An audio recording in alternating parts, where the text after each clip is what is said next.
અને કોળીના દીકરાને મારવા માટે કા ટોળા ભેગા કરવા પડે કે કાવતરા કરવા પડે. ટોળીનો એક દીકરો છે ને હો બરાબર હોય. અને ધન્યવાદ અને ઉત્તમ ઉદાહરણ આ નવનીતભાઈ નું હંમેશા યાદ રહે.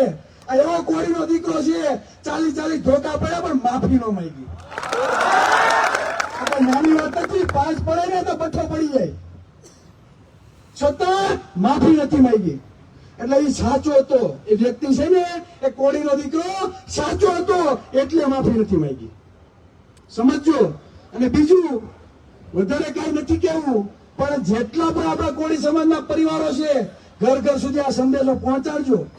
આ દેશ છે ને બંધારણથી ચાલે છે, બંધારણથી. શેનાથી ચાલે? બંધારણથી. અને આગામી દિવસોમાં આજીવન બંધારણથી જ ચાલશે. કોઈ ગીતાથી ચાલવાનું નથી, નથી ને નથી. અને બંધારણથી ચાલે છે ને એટલે જ ભાઈ જેલમાં છે. બરાબર? એટલે આવી એકતા બનાવી રાખજો. મને આશા છે 2047 માં સીએમ કોળીનો દીકરો જશે. એના માટે દરેક 18 વર્ષને સાથે રાખવાના છે. ખોટી વાદ વિવાદ અન્ય સમાજ સાથે ટીકા ટિપ્પણીમાં આપણે ક્યાંય ઉતરવાનું નથી. દરેક સમાજમાં થોડીક લુખી તીડ્યું હોય ભાઈ.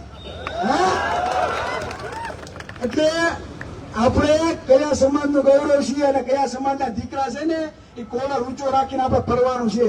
બરાબર? એટલે આપણા સમાજનું માન સન્માન જળવાઈ રહે એ હંમેશા કોને યાદ રાખવાનું છે?